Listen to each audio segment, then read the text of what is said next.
없고 뺄 것도 없는 완전한 안식이 우리에게 누려지게 되기를 원합니다. 예수님 이름으로 기도드립니다. 아멘.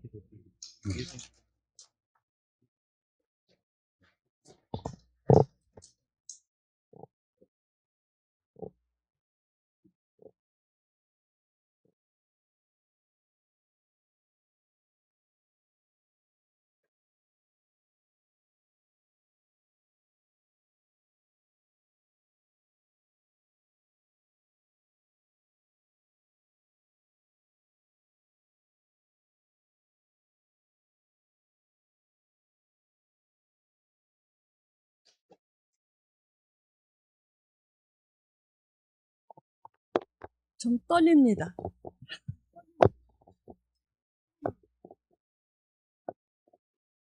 고마워요. 말씀 듣기 전에는 좀 할 말이 있었던 것 같은데 듣고 나니까 머리가 하얗게 돼가지고 그냥 은혜 강에 푹 담겼다 나온 것처럼 그렇게 되어서 잘 모르겠습니다.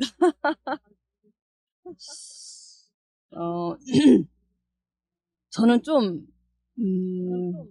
한 20년쯤 전에 열병을 알아갖고 열병을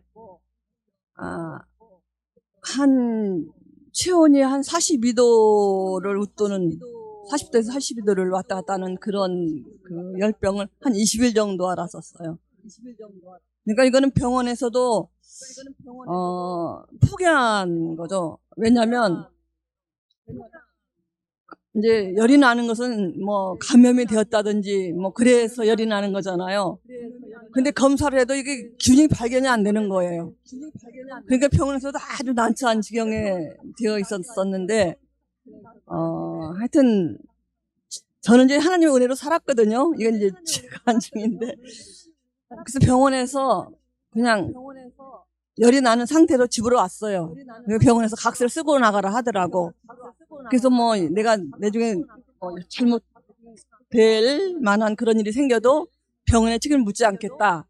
이런 각서를 쓰고 이제 나왔는데 그때 제가 하나님께 기도한 게 뭐냐면 내가 살아서 하나님께 영광이 될 만한 삶을 살겠으면 날 살려주시고 그렇지 않으면 나를 데리고 가셔도 나는 할 말을 얻겠습니다. 이렇게 기도를 했거든요. 근데 살았어요. 근데 나 가끔 가다 그런 생각을 하면 내가 하나님께 영광이 될 만한 삶을 살 게 사실은 별로 없어요. 제 삶이. 그럼에도 불구하고 저를 살려주신 건 온전히 하나님의 은혜다. 네, 그런 생각을 하는데 이 말을 하려고 한 것이 아니고 그 이후로 굉장히 멍청해졌어요. 정말로. 제가 그래도 꽤나 공부 좀 했고 그랬던 사람이거든요. 그런데 3분 전에 얘기한 일을 다 잃어버려요. 뭔가 말씀을 들으면 들을 때는 정말 은혜가 막 돼서 가슴이 떨리거든요. 근데 뒤돌아서면 생각이 안 나. 저를 좀 이해해 주시기 바랍니다. 그래서 많이 버벅거리고 그다음에 제가 늘 말에는 굉장히 되게 좀 어눌하잖아요. 제 말이. 그리고 또 발음이 정확하지가 않죠. 혀가 짧아가지고. 그래서 그것이 컴플렉스인데 그럴지라도 여러분이 잘 이해해 주시고 들어주셨으면 좋겠습니다. 지난번에 전 정말 오늘 말씀보다 더 은혜가 아주 많이 받았거든요. 지난번 말씀에 생명이 오는 길에 대해서 들었을 때 정말 가슴이 뛸 만큼 그렇게 은혜를 많이 받았어요. 지금 말하라면 잘 못하지만 하여튼 그 당시에 그렇게 은혜를 받았어요. 지난번 말씀에. 근데 우리 박재영 형제가 올린 그 메시지 성경에 오늘 내가 그걸 봤는데 지난번에 목사님이 그 말씀을 하셨거든요. 그 1장 그 4절 말씀을 그 안에 생명이 있었으니 이 생명은 사람들이 빛이라 그랬는데 그 말씀이 존재할 수 있도록 한 것은 바로 생명이었으니 그 생명은 삶을 유지하는 빛이다. 이렇게 말씀했잖아요. 근데 저는 그 말씀에 대해 굉장히 은혜가 왔어요. 그래서 그 말씀 중에도 계속 또 보고 또 집에 가서도 또 한 번 또 보고 또 오늘 오면서도 또 한 번 보고 이렇게 그 말씀에 굉장히 감명을 받았습니다. 근데 그 생명의 빛이 어둠을 뚫고 타올랐는데 어둠은 그 빛을 끌 수가 없었다는 거예요. 그 생명이. 그 목사님 처음에 말씀하실 때 그 생명을 얻게 하고 풍성히 얻게 하는 것이 그 예수님 사역의 목표다. 그리고 주된 관심사다. 뭐 요한복음의 주제다 이런 말씀 했잖아요. 근데 그 생명이 이제 뭐냐면 빛과 근원을 보게 한다는 말씀이잖아요. 오늘 말씀에. 아이고 내가 무슨 말을 하는지 잘 모르겠습니다. 저는 오늘 말씀을 들으면서 빛과 어둠을 말씀하잖아요. 그러면 태양이 있고 태음이 있단 말이에요. 그러니까 낮 있으면 밤이 있잖아요. 근데 우리 인생에도 낮 있으면 밤이 있고 또 태양이 있으면 태음이 있고 뭐 많은 것들이 있는데 제가 가장 좋아하는 말씀 중에 신명기 33장에 있는 말씀을 좋아하는 게 있는데 그게 어떤 말씀이 나오냐면 태양은 겨실케 하는 보물이고 태음은 자라나게 하는 보물이라는 거예요. 잘 안 들려요? 네. 그렇다는 거예요. 그 우리가 생각을 하면 그 태양이 그냥 다 좋은 보물일 것 같은데 태음이 없으면 자라나지 못한다는 거예요. 이게 태음이 보물이라는 거잖아요. 그 오늘 말씀을 들어봐도 우리 인생에 없었으면 좋았을 일들이 너무 많아요. 내 인생에도. 지우개로 빡빡 지우고 싶었던 일들이 정말 많거든요. 근데 그게 보물이었다는 거잖아요. 그래서 오늘날 살고 보니까 그게 보물이었던 게 알아지는 거지. 그게 보물인지 그렇게 살 때는 지옥 같아요. 보물인지 몰라. 그런데 감사하게도 지나놓고 보니까 그게 보물이었다는 거예요. 그런 일이 있어서 어둠이 있어서 태음이 있어서 자라나게 했다는 거잖아요. 여러분 전에 옛날에 제가 전주에 살 때 이제 교회를 왔다 갔다 하는 그 길목에 그 전봇대가 서 있고 전봇대가 불을 밤새 밝히면 그 이제 깻잎이 자라고 있었는데요. 들깨가 자라는데 들깨 열매가 안 맺어요. 밤새 빛을 비치니까. 이건 밤에 빛을 비춰줘야 걔가 열매를 맺는 거예요. 오늘 말씀 들으면서 그렇게 정말 지우개를 빡빡 지우고 싶었던 그 일들이 오늘 내가 이렇게 교회 안에서 또 그리스도 안에서 보물로 내 살게 하는 보물이 되었구나 그런 생각이 들어졌습니다. 이 말은 어떻게 나왔냐면 요셉을 모세가 요셉을 축복하는 말로 나온 건데요. 요셉에게 이제 모세가 이렇게 얘기를 하는 거죠. 네 인생에서 태양은 너를 결식했고 네 인생에서 태음은 너를 자라나게 했다 그 말이거든요. 요셉의 인생을 보면 정말 어려운 일들이 많이 있었잖아요. 팔려갔지, 감옥에 갇혔지, 형들한테 미움받았지 이런 뭐 하는 그 태음이 그 어려운 일들이 요셉을 자라나게 하는 보물이 되었다는 거잖아요. 그러니까 그런 것들이 그 요셉을 갖다 하나님이 쓰시는 놀라운 그 역사를 이루는 그런 사람으로 만들어진 거잖아요. 저는 제가 이 말은 참 우리 석중 형제가 들으면 정말 안 좋아할 일인데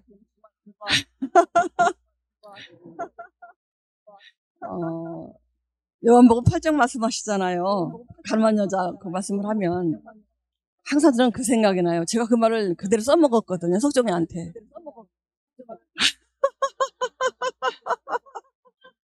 이거 방송돼요? 되거나 말거나.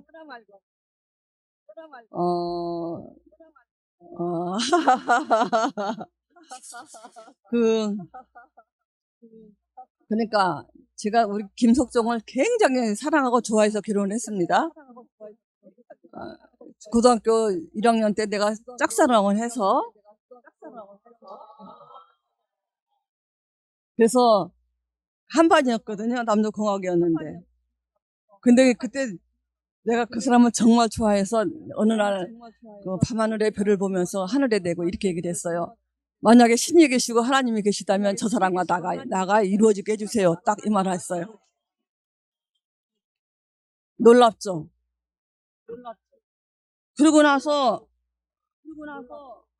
굉장히 오랜 시간이 지나고 고등학교 1학년이면 몇 살입니까? 16살? 뭐 그 정도잖아요. 10년이 지난 후에 그 사람이 나를 찾아왔더라고요.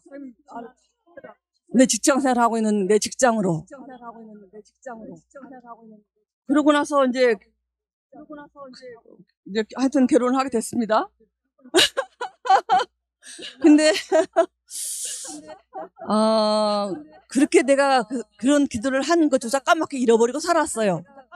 그 기도인지도 몰라요. 내가 그때 하나님도 모르고 예수도 모르고 교회도 안 다니고 했는데, 만약에 하나님이 그 신에 계시다면 저 사람과 이루어지게 해달라고 한 그 말 한 것조차도 잃어버리고 살았었죠. 근데 이제 하여튼 이제 내가 이제 교회를 나가고 난 이후에 그 생각이 들었어요. 그러고 나서 내가 저 사람과 결혼한 것은 내 기도의 응답이다. 분명히 하나님 살아계시고 신은 계시는구나, 이런 생각을 하게 됐죠. 그렇게 해서 결혼했던 그 사람이 바람이 났습니다. 그래서 내가 그때 우리 고향에서 살 텐데 이 사람이 집을 나갔어요. 그래가지고 잡으러 가서 서울로 잡으러 가서 이제 만나가지고 내가 한 얘기가 뭐냐면, 요한복음 8장에는 그 얘기를 했어요. 예수님이 가늠한 여자를 만나가지고 내가 널 용서할 테니까 다시는 죄를 범치 말라 했다. 그래가지고 데리고 왔거든요. 내가 승리한 줄 알았죠. 다시 가더라고. 하여튼 뭐 이런 일들로 인해 가지고 정말 내 인생에서 상상할 수 없었던, 전혀 계획하지 않았던 그런 일들이 너무너무 많았어요. 근데 그러니까 제가 그러잖아요. 지옥에로 빡빡 주고 싶어던 일들이 참 많았다고. 근데 내 인생이 해석되어지는 날이 왔어요. 감사하더라고. 그렇게 사라진 것이. 그러니까 그것이 태음이 나한테 버물이 됐던 거예요. 아니면 그것이 어떻게 버물이겠어요? 저주지. 지금 내가 사는 것도 여러분, 아침에 일어나서 한 7시쯤 전에 이제 우리 윤경이 집에 가서, 그래서 애들을 학교 보내고 윤경이 출근하고 나면 그 다음에 내가 집안일 다 하고 밥하고 청소하고 강아지 2마리 있는 거 산책시키고, 그리고 하루 종일 지내고 이제 집으로 오거든요. 그러니까 내가 하는 것이 그 겉으로 보면 전 하나님의 일과는 무관하게 살아가죠. 어떻게 보면은. 근데 감사하게도 정말 감사해요. 내 인생이. 그리고 내 하는 말이, 내가 이만하면 잘 살았다. 이만하면 됐다. 이렇게 이제 하죠. 그리고 오늘 말씀에 이제 비춰보면서 내 생각나는 게, 하나님이 날 보고 안식하셨겠다, 이런 생각이 들어져요. 참담하죠. 근데 내 마음이 그래요. 왜냐면 내가 살아온 날이 어느 한 군데 왜 이랬을까? 아니면 불편이나 불만이 있거나 그랬으면은 그 말이 안 나올 텐데, 지금까지 살아온 모든 일들이, 주께서 내게 행하신 모든 일들이 다 감사로밖에는 해석이 안 돼요.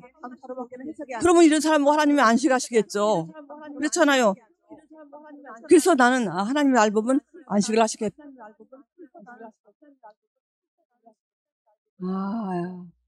이거는 지금 여기까지만 하겠습니다. 왜냐하면 지금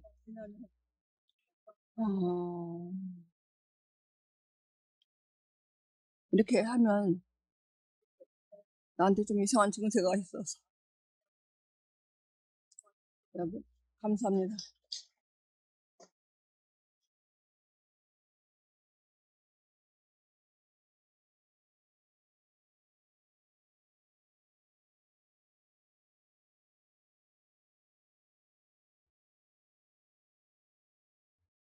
안녕하세요. 배우글입니다.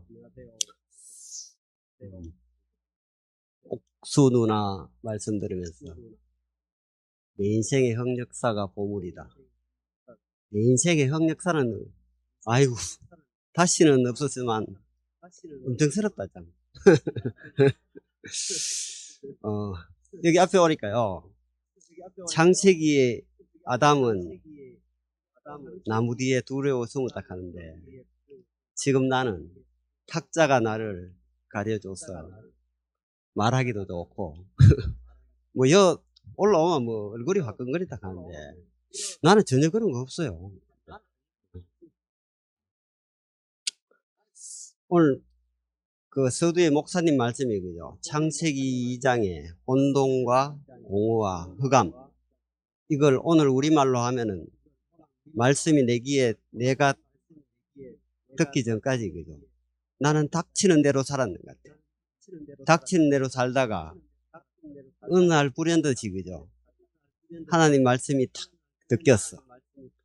그거는 절대와의 함정에 빠졌는 게 아니고 우리 모두가 절대적인 어떤 위치에서 절대적인 어떤 말이 느꼈어요. 그죠? 근데 참 아이러니하게 우리는 그 절대적인 함정에 빠지지 않고 절대적인 강을 건너버렸어요. 근데 강을 건너서 제일 조심해야 될 것이 늪에 빠지면 안 됩니다. 나는 김천 목사님 늘 얘기할 때 참 좋았던 게 난도 이렇게 표현하지만 표현의 한계가 있다. 그리고 난도 언제든지 변할 수 있다. 이거는 겸손의 어떤 언어도 아니고 그죠? 양심 선언도 아니에요. 우리를 늘 이래 되새겨 주는 어떤 말씀 같습니다. 그 말씀이 절대화에 빠지면은 교회에 오면은 교리라고 얘기하는데 북한의 어떠함을 보면은 그죠? 정권 잡은 자들이 어떤 얘기를 하면 교시가 되잖아. 훈령이 되고 그죠? 지침이 되고 그걸 또 지도하고 교육하고 그 계속 되풀이하는 것 같아. 우리가 어쩌면 참 이 절대화의 강을 건넜다 하는 게 이게 잘했다가 아니고 은혜인 것 같아요. 내 같은 놈이 성경 시어자도 모르는데 하나님 말씀 듣겠다 하는 그 은혜야. 내가 해석해도 은혜야. 이것보다 더 좋은 글자의 표현이 있다면은 참 좋을 텐데. 오늘 토요일이라서 일하러 갔더니만은 토요일 날 이 시기 일하면서 이제 좀 토요일 날 일하러 가면 좀 빈둥거립니다. 계기는 부분도 있고 밥값은 다 해줍니다. 밥값 해주고 빈둥거리는데 그 사람이 성당 다니는지 교회를 다니는지 자세히는 모르겠는데 그 나를 보내면 아저씨 교회 다닙니까 묻더라고. 근데 교회 다니다가 때려치웠다 하니까 그 교회는 다니 맞는 모양이에요. 묻더라고. 교회 다니 맞다고 하니까 이스라엘 백성들이 불기둥과 구름기둥이 움직일 때는 움직이고 수도발 때는 수도배 딱 하는데 그 구름기둥과 불기둥이 뭐냐고 묻더라고. 성경은 그 단어나 문자 자체가 어쩌면은 그죠 두리뭉실하게 이렇게 해놨는 것 같은데 그 안에 메시지가 많은 메시지가 함축되어 있어 들어있는데 나는 그 다는 몰라요. 내 혼자 해석해갖고 이건 내가 맞다가 아니고 그 친구한테 구름기둥은 구름은 물을 머금고 있기 때문에 그 이스라엘 백성들이 아라비아 사막을 횡단할 때 더울 때는 그늘이 되어주고 목이 마를 때는 물을 내려서 목을 죽여주지 않았을까 하니까 불기둥은 뭔데요? 사막은 일교차가 크니까 밤에는 추우니까 우리 몸을 따뜻하게 해주고 또 맹수들이 우리의 공격을 그 불이 안 막아줬겠나. 나는 맞다가 아니고 이렇게 생각하고 해석한다 하니까 그것보다 더 쉽게 한번 해보라 하더라고. 나는 어떤 분을 만났는데 말씀을 듣고 사니까 내 인생의 겨울이 찾아오면은 그 말씀이 구름기둥이 되고 그 말씀이 불기둥이 되더라 하니까 그 옆에 있던 사람들이 야, 오늘부터 노가다지 말고 노가다 현장에 목사하라 하더라고.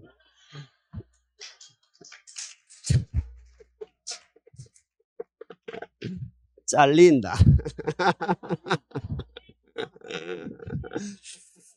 김천 목사님 말씀 들으면요, 늘 나는 내리에 스치는 게 유머예요, 유머.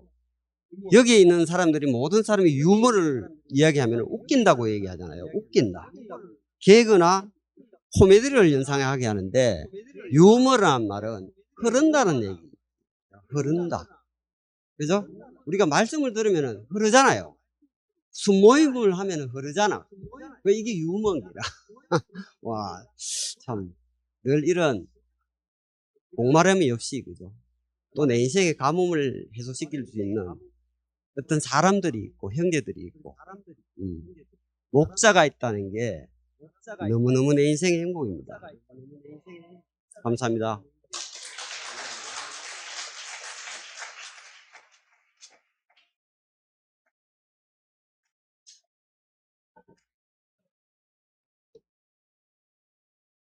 아유, 804는 진작 오고 싶었는데, 딱 한 번, 4주인가 우리 5주 하는데, 딱 한 번 오늘밖에 못 오게 돼서, 예, 아쉽기도 하지만, 이렇게 보니까 너무, 너무 뿌듯하고 좋습니다. 그리고 아까 누님이 석종 형님 말씀하셨는데, 저희 병원에서 이제 치료받고 있는 청년이 있어요. 그 청년한테 이제 석종 형님이 일주일에 3번인가 4번인가 이제 뭐 글도 가르쳐 주고 같이 얘기도 하고 같이 산책도 하고, 사실 그 청년이 이제 1년 넘게 되게 젊은 친구인데 기력도 없고 계속 이제 살이 빠져가는데, 뭐 대학병원 검사를 다 받아봐도 진단명이 안 나오니까 아무런 치료도 못 받고 뭐 꼼짝을 못 하고 있는 그런 상황이었거든요.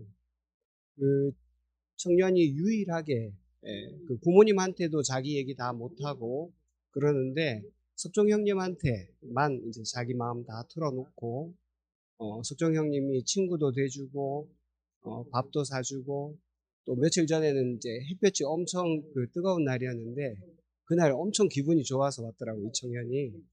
석종 형님이 선글라스를 줬대. 그거 써가지고 너무 좋다고.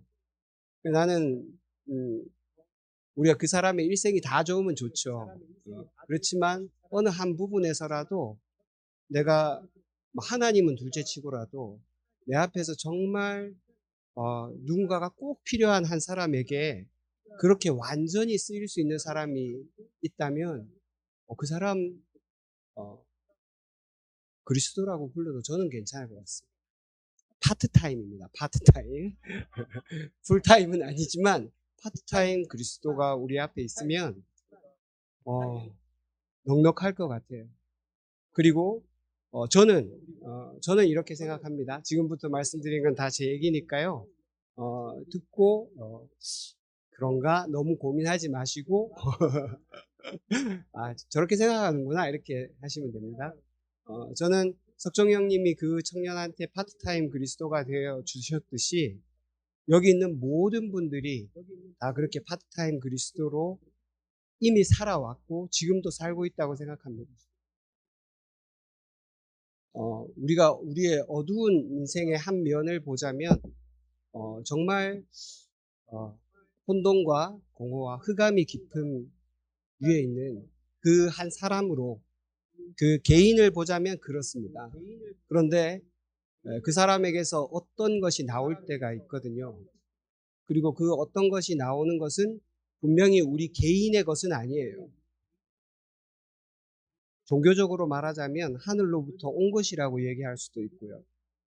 심리학적으로 말하자면 배경자의 일이다, 이렇게 얘기할 수도 있습니다. 어쨌든 나한테 있는 건 아니에요. 지금 이거는 언어 유희를 하자는 게 아니고 내 인지를 넘어서는 어떤 것에 관한 이야기이기 때문에 이렇게밖에 얘기할 수가 없어요. 그러니까 석종 형님이 어느 한순간 그렇게 그리스도로 살아가듯이 우리가 어느 한순간 누구에겐가 그렇게 살아가면, 여기 있는 사람들이 다 그렇게 살아가면요, 이것이 바로 신성의 충만이 우리 안에 거하는 거예요. 예수께서 너희가 내가 했던 일을 할 테고 내가 했던 것보다 더 큰 일도 하겠다 하는 것이 여기서 일어나는 일들입니다. 예수님이 아무리 순도가 높아도 한 사람으로 하는 것은 한계가 있어요. 제가 이제 병원에서 그 치료하는 장면이나 운동하는 거 뭐 이런 것들 유튜브로 이렇게 찍어서 지금 이제 공개를 하고 있는데, 제 마음에 그런 게 있어요. 제가 직접 환자를 보고 직접 다 듣고 진단하고 치료하면 제일 좋죠. 만약에 제가 치료를 아주 잘해서 100%라고 칩시다. 그렇지만 제가 하루에 50명 이상은 치료를 못해요. 제가 40명 넘어가면은 저도 이게 집중력이 딸려가지고 못하거든요. 근데 만약에 제가 어떤 운동 방법이나 질병에 대한 설명을 잘 해줘서 그 사람이 100% 낫는 것은 아니겠죠, 당연히. 그렇지만 뭐 10%가 낫는다 칩시다. 5%가 낫는다고 쳐요. 그렇지만 이걸 만약에 10,000명이 보면, 10만 명이 보면 훨씬 더 혜택이 지구적으로는 훨씬 커지는 거예요. 제가 한 사람 100% 치료하는 것보다. 예수 한 사람이 자기의 그 전 생애를 들여서 그렇게 사는 것은 순도 면에서는 100%죠. 그렇지만 그것이 우리에게 도달해서 우리에게 생명이 되기까지는 파트타임 그리스도가 2000년 동안 이어져 온 거예요. 이 글자로만 이어져 올 수는 없습니다. 아까 그 빛이 어둠에 비쳤는데 어둠이 깨닫지 못했다. 저는 지금 오늘 요한복음 이 말씀 전체가 그 개체적 자, 우리 그 개인 있잖아요. 개인. 나라는 이름을 붙인 김정훈이라는 개인이라는 이름을 붙인 이 육체, 그리고 기억을 가진 이 개체적인 인간하고 개인하고, 그리고 이 육체와 기억, 내 뇌에 한 1.4kg 정도 되는 요거를 넘어서서 그 너머에서 들려오는 어떤 소리가 있어요. 이거를 종교적으로는 뭐 영이라고 해도 되고, 뭐 불교에서는 뭐 불성이라고 해도 되고, 본성이라고 해도 되고, 뭐라 해도 되지만 하나님의 음성이라 해도 전혀 관계없습니다. 왜냐하면 이건 우리 인지 밖의 문제고, 종교 밖의 문제고, 문화 너머의 이야기예요. 그러니까 거기다가 이름을 붙인다는 것 자체가 허망한 일이에요. 이름을 붙여서 우리 걸로 만들려고 생각하는 것 자체가 오히려 분열을 만드는 일입니다. 차라리 이름 안 붙이고 그냥 그거라고 하는 게 더 좋을 수도 있어요. 하나님이라고 안 하고 그냥 그분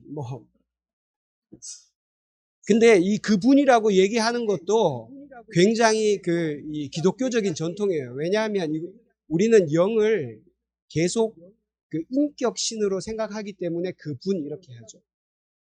그 인격신으로 생각 안 하는 문화들도 많습니다. 그러니까 그것 해도 전혀 이상하지 않습니다. 지금 아까 그 어둠에 대해서 얘기한 것은 저는 개인적으로 이렇게 분류를 한번 해봤습니다. 이게 제 육체, 개체적인 인간에 관한 이야기들이에요. 어둠은. 그에 반해서 빛은 개체적인 인간이 아니라 인류 전체, 통합적인 인류를 말하는 거예요. 어둠이 개인이라면 인류는 빛이죠. 이게 한 사람이라면 이건 그리스도고, 여기는 죄인이라면 여기는 하나님이 되겠죠. 그렇지만 정말로 감사한 것은 진짜 빛이 빛 혼자 있으면은 빛도 외롭습니다. 빛도 빛이 안 나요. 빛은 어둠이 꼭 필요합니다. 저는 어둠이 빛의 재료라고 봐요. 마치 이걸 잘못 들으면 어둠과 빛이 대립해서 빛이 어둠을 이기는 것 같은 그런 스토리로 들을 수 있어요. 그렇게 들릴 수도 있습니다. 문제는 아까 말씀하신 대로 그렇게 되면 어둠의 자식들, 바로 정죄가 나오게 돼요. 그러면 반드시 다툼이 일어나고, 그러면 누군가를 배제하고, 심하면 폭력이 일어나기도 합니다. 이게 인류의 역사예요. 종교의 역사이기도 하고, 우리가 이 폭력을 그치는 일은 어둠과 빛이 결코 다르지 않다는 걸 아는 거예요. 하나님이 우리 안에 빛으로 비추기 위해서 꼭 필요한 것이 어둠입니다. 이 아까 배경자라는 뭐 이런 말로 씁시다. 일단은 이것이 완전히 드러나기 위해서는 반드시 육체가 필요하고 기억이 필요하고 그래요. 하나님이 하나님으로 드러나기 위해서는 반드시 어둠 가운데 있는 공허한 혼돈 가운데 있는 인간이 필요해요. 그런데 이것이 한순간에 다 같이 바뀌는 겁니다. 예수가 십자가에서 가장 어둡고 혼란스러운, 아마 가장 혼란스러웠던 그 머릿속이 바로 예수 발 아래에 있었던 그 여인들의 머릿속이 아니었을까 싶어요. 저 사람이 무슨 죄가 있다고. 태어날 때부터 지금까지 지켜봤는데 저 사람한테는 아무것도 정죄할 것이 없는데 저 사람이 왜 저렇게 가장 비참하게 전시가 돼야 되는지, 그 죽음은 정말로 그 사람들한테는, 마리아한테는 이해할 수 없는 것이었을 거예요. 근데 그 자리에서 우리가 어둠과 우리 개체적인 인간의 욕망을 다 벗고 예수는 그 당시에 2000년 전 유대 땅에 있었던 그리스도를 가장 잘 드러냈던 한 인간의 기호입니다. 그 예수 안에 드러났던 그리스도, 그리고 그것을 하나님의 생명이라고도 해도 되고 태초부터 있었던 생명이라고 해도 되고, 그 파트타임 잡을 끝내고 예수가 완전히 풀타임 그리스도가 되는 순간이에요.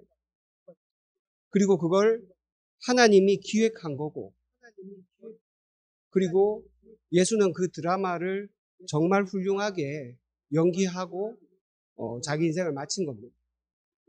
그 어느 한 배역에 집착하지 않고 자기에게 주어진 드라마를 완전하게 다 소화한 것이라고 저는 봅니다.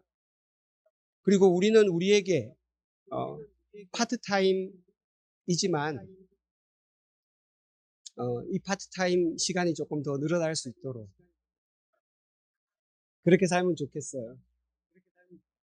예수가 하나님께 기도했다, 이 말도 저는 상당히 그 비유같이 들립니다. 예수는 자기가 먹고 싸고 뭐 이렇게 자고 이렇게 하는 거는 그리스도의 일은 아니잖아요. 개체적인 육체가 생존하기 위해서 필요한 일이에요. 이거는 그리스도의 일은 아니에요.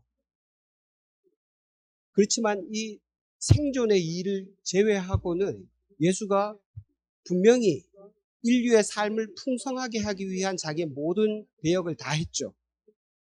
그러니까 파트타임 그리스도가, 하나님은 풀타임이니까 풀타임 그리스도를 향해서 하는 말이 저는 기도라고 생각합니다. 그래서 십자가에서 마지막 그 기도를 다 이루고 가신 분이 예수고, 그 예수가 부분 보여주셨던 그런 그 일들이, 우리가 비록 그 농도는 낮다 하더라도 많이 모이면 괜찮습니다. 많이 모이면 예수가 했던 것보다 더 풍성한 일들이 우리 안에서 꼭 벌어질 거라고 보고, 지금도 또 그렇게 살아왔지 않습니까? 그래서 저는 하나님의 그 필명이 예수라고 그렇게 생각합니다. 왜 자기 이름을 이렇게 드러내고 싶지 않아 하는 작가들이 있거든요. 책으로 드러내려면 필명을 쓰는 사람들이 있어요. 왜냐하면 하나님은 자기 이름이 없는 분이죠. 솔직히 말하면 유대인들이 그렇게 이름을 붙였을 뿐이지 이름이 없는 분이죠. 근데 인간 세상에 드러나기 위해서, 그 책으로 드러나기 위해서 예수라는 필명을 썼다고 저는 개인적으로는 그렇게 봅니다. 전혀 다르지 않고, 그리고 그 필명은 다 여러분 이름으로도 똑같이 쓸 수 있을 거라고 생각합니다. 오늘 이렇게 완전히 그 빛으로 우리에게 밝히 보여주셔서 우리 삶을 풍성하게 해주신 목사님께 또 감사드립니다. 감사합니다.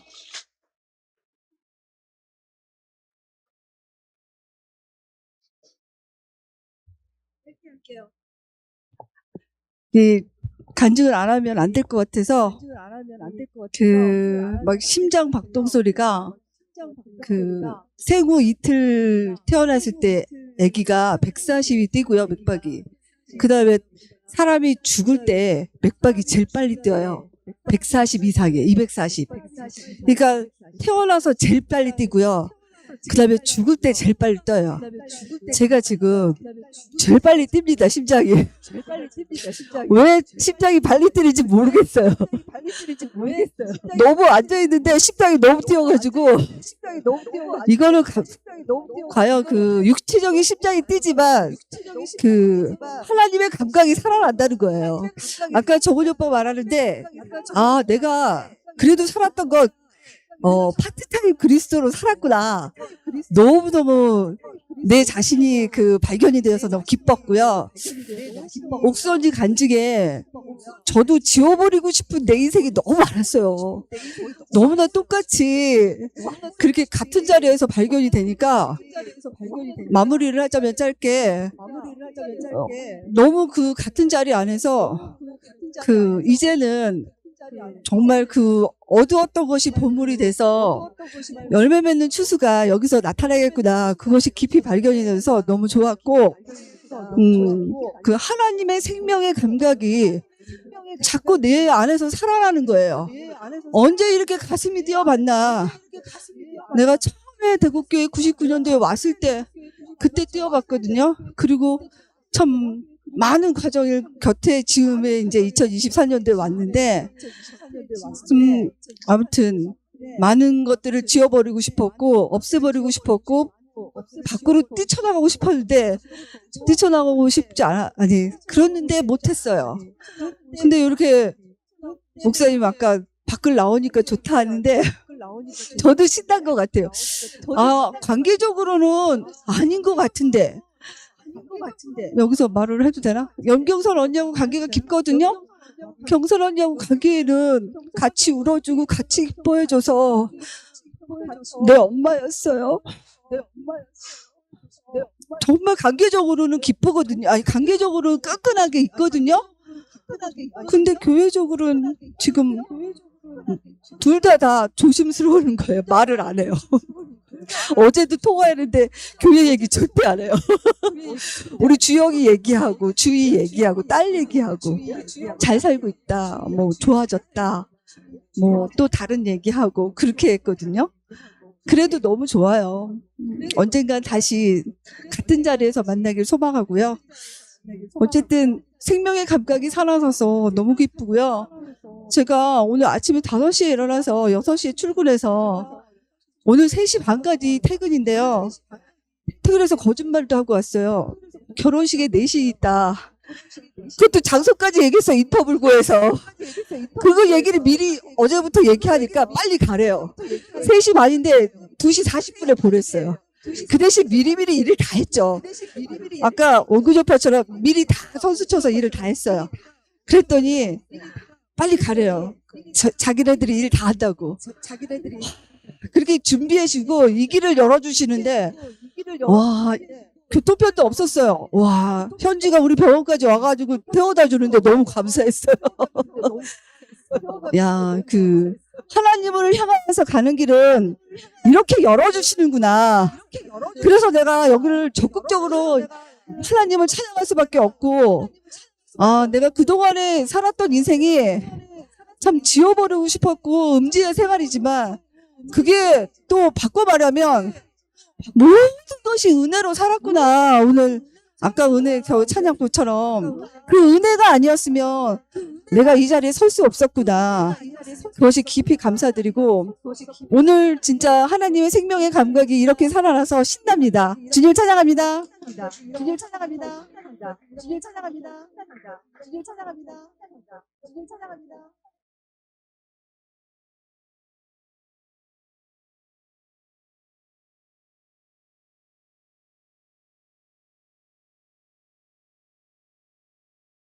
일단 안 나오길래. 저는 이게, 아까 목사님이 이렇게 나오시니까 되게 기쁘고 좋다 하는데, 저도 좋습니다. 왜냐하면, 아까 말씀 중에 내 인생에 하나님이 개입하셨다. 이렇게 보이면 그게 충만이 되고 된다 그랬잖아요. 제가 요즘 그렇거든요. 눈을 떠보니 광야더라고. 옛날에는 내 2PM 나왔을 때는 그때도 광야라고 생각했어요. 왜냐하면 광야라는 것이 그냥 그 벌판 이런 뜻도 있지만 어떤 기존에서 나와서 새로운 것을 이제 할 때 광야의 상태라고 말하는 거잖아요. 그래서 저는 2PM 있을 때 이제 영적인 광야라고 생각했어요. 근데 이제 실가 나오니까 영적 광야 플러스 육체적인 광야. 그래서 완벽한 광야다. 근데 눈을 떠 보니까 그게 와 있는 거죠. 그래서 근데 이게 나는 내 스스로 생각할 때 이거 하나님이 하셨다.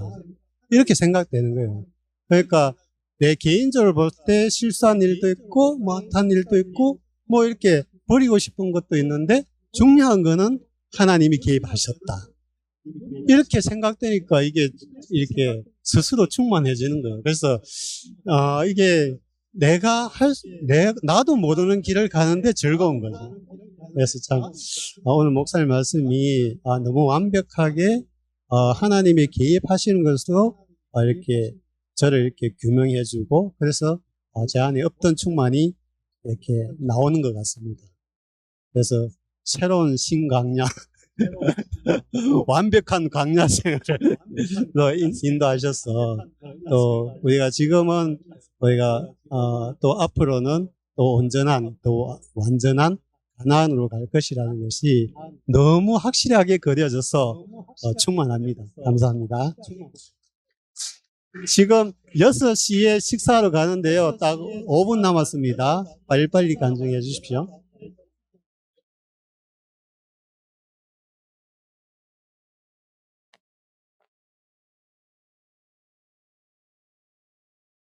안녕하세요. 예쁜 미나입니다. 상일이 오빠가 처음부터 집 나오면 개고생이라 하니까 갑자기 생각이 났는데 집을 나와야 여행을 할 수 있거든요. 집을 나와야 소풍을 갈 수 있고 집을 나와야 새로운 사람을 만날 수 있고 새로운 풍경을 만날 수 있습니다. 집에 있으면 늘 익숙한 것밖에 못하니까 우리가 근데 그것도 혼자 가면 빨리 갈 수 있지만 함께 가면 멀리 갈 수 있잖아요. 우리가 함께 새로운 곳으로 여행을 떠났고 소풍을 떠났다는 게 오늘 너무 분명하게 보여서 또 감사했고 그리고 아까 그 정훈이 오빠가 엄청 어렵게 배경자 이렇게 얘기하셨는데 갑자기 광야라고 하니까 그 생각이 나는데 집을 나와서 광야에 나와야 우리가 밤하늘의 별을 볼 수 있습니다. 집에서는 천장밖에 못 보죠. 그래서 밤하늘을 볼 수 있고 그 밤하늘이 깜깜해야만 빛나는 별을 볼 수 있거든요. 저는 늘 빛나는 별이 되고 싶었고 주인공이 되고 싶었는데 이 교회에 와서 그 빛나는 별은 깜깜한 밤하늘이 없으면 보이지 않는구나를 알았습니다.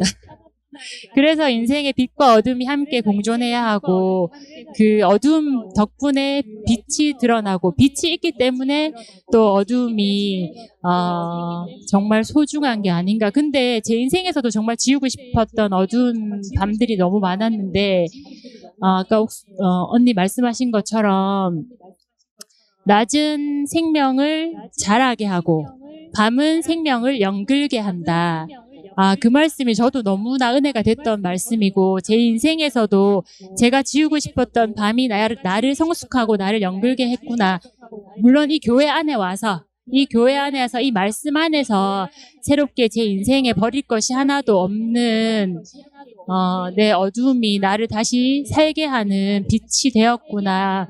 내 인생을 온전하게 해석해 주시는 교회가 있고 말씀이 있고 그리고 함께 소풍 나온 언니 오빠들과 우리 형제 자매들이 있어서 오늘도 너무 신나게 왔고 제 친구 미라가 찬양을 인도하는데 저보고 네가 반주를 해주면 좋겠다라고 얘기를 해줬고 그리고 오늘은 나를 정오맨션에 2시 반에 데리러 와라.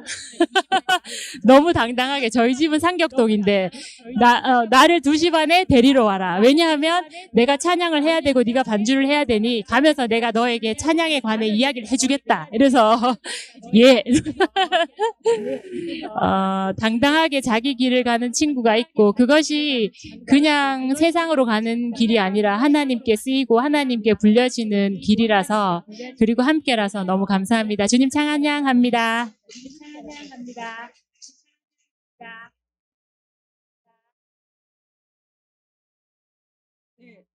안녕하십니까. 네. 잠깐 광고 짧게 하고요. 2부 모임 진행? 네, 진행 시작을 저한테 부탁한다. 상일 오빠한테 이번 주 주중에 연락을 받아서 멈칫하다가, 아이고야, 내가 일할 때가 됐나. 그래서, 곰곰이 생각을 했는데, 뭐, 어려운 건 아니고요. 2부 모임 말씀 전에 혹시 내가, 오늘 말씀을 들으면서 은혜를 받으셨거나, 찬양이 생각난다. 그래서 특송을 하고 싶다.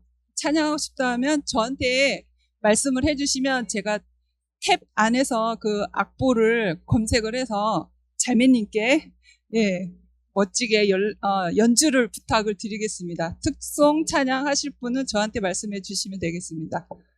맛있는 식사 하십시오. 감사합니다.